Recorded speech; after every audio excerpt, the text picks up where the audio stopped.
রাশিয়ার রাজধানী মস্কোর তোভারস্কায়ার শহর জুড়ে সাজানো হয়েছে সামরিক বাহিনীর ভারী যানবাহন। ক্যামেরায় ধরা পড়েছে বিখ্যাত T-34 ট্যাঙ্ক থেকে শুরু করে আধুনিক আন্তঃমহাদেশীয় ইয়ার্স ক্ষেপণাস্ত্র ও গেরান-2 ড্রোন। মস্কোর নাগরিক ও পর্যটকদের উপস্থিতিতে বিজয় দিবসের প্যারেডের প্রস্তুতি পরিণত হয়েছে এক উৎসবমুখর পরিবেশে।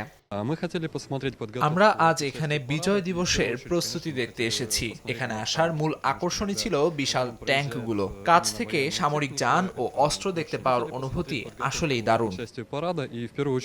৮০তম বিজয় দিবস উদযাপনকে কেন্দ্র করে রুশ সামরিক বাহিনীর এই প্রস্তুতিতে অংশ নিয়েছে বিভিন্ন প্রজন্মের অস্ত্র ও যানবাহন। S-400 আকাশ প্রতিরক্ষা ব্যবস্থা ও ইস্কান্দার ক্ষেপণাস্ত্রের মতো আধুনিক প্রযুক্তির প্রদর্শনও ছিল আকর্ষণের কেন্দ্রবিন্দু। সব মিলিয়ে এটি ছিল এক প্রজন্ম থেকে আরেক প্রজন্মে যুদ্ধ সক্ষমতার বিবর্তনের চিত্র। এবছর বিজয় দিবস উদযাপিত হতে যাচ্ছে এমন এক সময় যখন রাশিয়া ইউক্রেন যুদ্ধের তৃতীয় বর্ষ অতিক্রম করছে।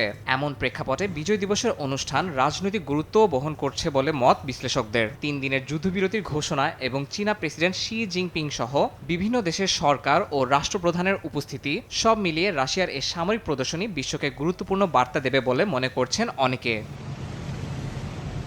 আগামী ৯ মে রেড স্কয়ারে হবে আনুষ্ঠানিক আয়োজন।